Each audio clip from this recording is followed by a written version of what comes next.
I was raised by a single mother who worked for a UN agency that served refugees. So I was pretty early on aware of what happens when conflict arises, and especially what happens to women when they encounter difficulties and extreme poverty, because displacement, conflict, they all lead eventually to extreme poverty.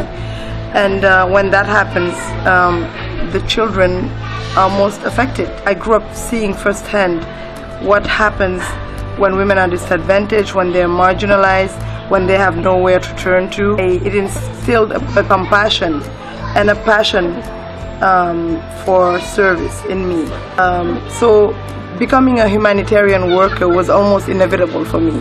After I finished my graduate studies in America, I joined the UN and I worked on international projects to serve, to better people's lives.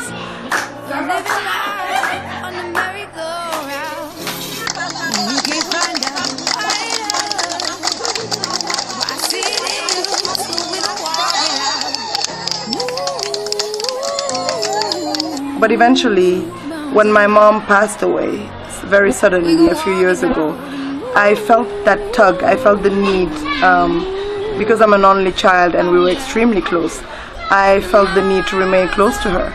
And that meant I started spending a lot more time in Senegal, because that's where she's buried. I felt the need to be physically present there a lot. And while I was there, I interacted with a lot more women. I connected with a lot more local women. I got to know them better, and I got to hear their stories. They got to share them with me. And you know, once you know something, you can't pretend that you don't know. So I was aware of their struggles, of the daily difficulties that they encountered, how they struggled to make $1, to live on less than $1 a day. Can you imagine that? Living on less than $1 a day, and living in extreme poverty, having no opportunity or access to funding, to work, having no skills, and just being in a pretty desperate situation. When I encountered them and heard about their stories of going through an internal war here in this region for 30 years, and suffering through displacement, losing everything they owned, their lands, their homes, having to flee, losing their husbands, stepping on landmines, becoming disabled from accidents during the war. I just felt the need. Those stories were my call to action. I just couldn't ignore them. And so I got closer to them and I started asking questions about, what do you need? What can be done? What can I do? What do you want to do? And their responses were unanimous. We want to be able, we want to be seen, we want to feel that people hear us, that they know about our struggles, and then we want the opportunity, we want the chance to take care of ourselves and to take care of our families, just like every other woman wants throughout the world. So it was a pretty universal story, basically, that everybody wants, every woman, it was the same. The women want the same. We all want to be seen, to be heard, to be able to have some type of independence, financial independence at least, so we can take care of ourselves and our families. And that's what they wanted. They don't want any charity. They don't want any handout. they want something to be proud of because they worked for it. And so that's what I set out to do. I set out to provide them with profitable skills. I set out to provide them with training, to provide them with seed funding, with interest-free microloans.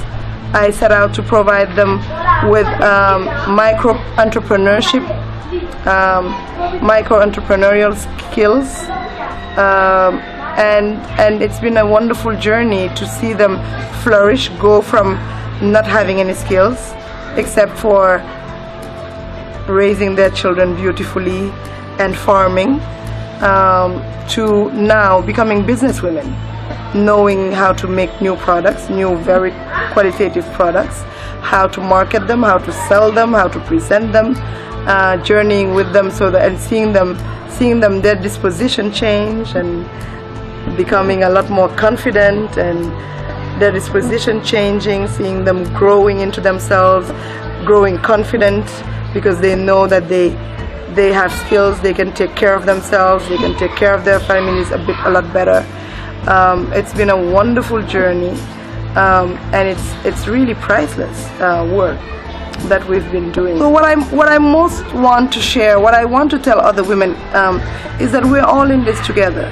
I feel that I can't just live my comfortable life in America knowing that other women are going through what they're going through, and that I am able to do something to change their life and not do it. I feel like we're all in this together.